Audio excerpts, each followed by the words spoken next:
أولما أصابتكم مصيبة قد أصبتم مثليها قلتم أنى هذا قل هو من عند أنفسكم إن الله على كل شيء قدير.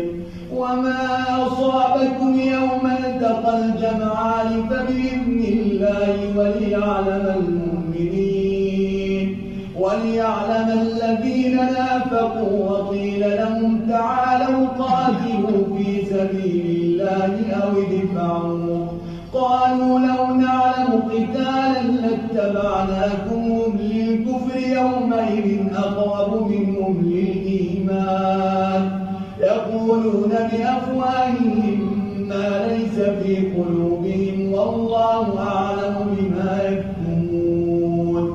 الذين قالوا لإخوانهم وقالوا لو أطاعونا ما قتلوا قل فادرءوا عن أنفسكم الموت إن كنتم صادقين.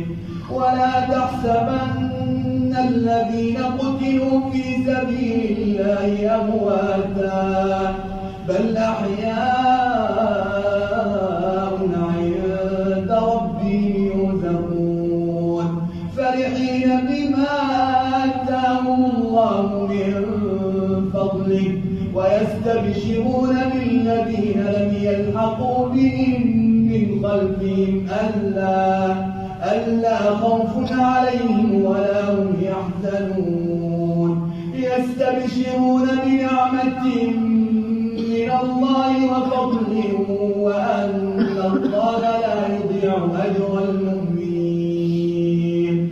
الذين استجابوا لله والرسول من بعد ما أصابهم القرح للذين أحسنوا منهم واتقوا أجر عظيم. الذين قال لهم الناس إن الناس قد جمعوا لكم فاخشوهم فزادهم إيمانا وقالوا حسبنا الله ونعم الوكيل.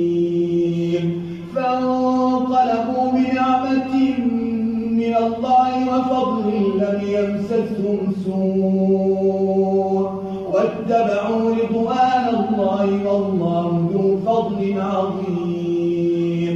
إنما ذلكم الشيطان يخوف أولياءه فلا تخافوهم وخافون إن كنتم مؤمنين.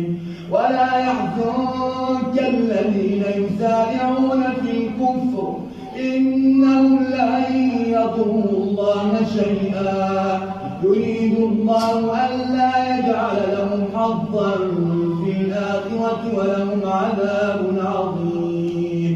إن الذين اشتروا الكفر بالإيمان لن يضروا الله شيئا ولهم عذاب أليم. ولا يحسبن الذين كفروا أنما نملي لهم خير لأنفسهم إنما نملي لهم ليزدادوا إثما ولهم عذاب مهين.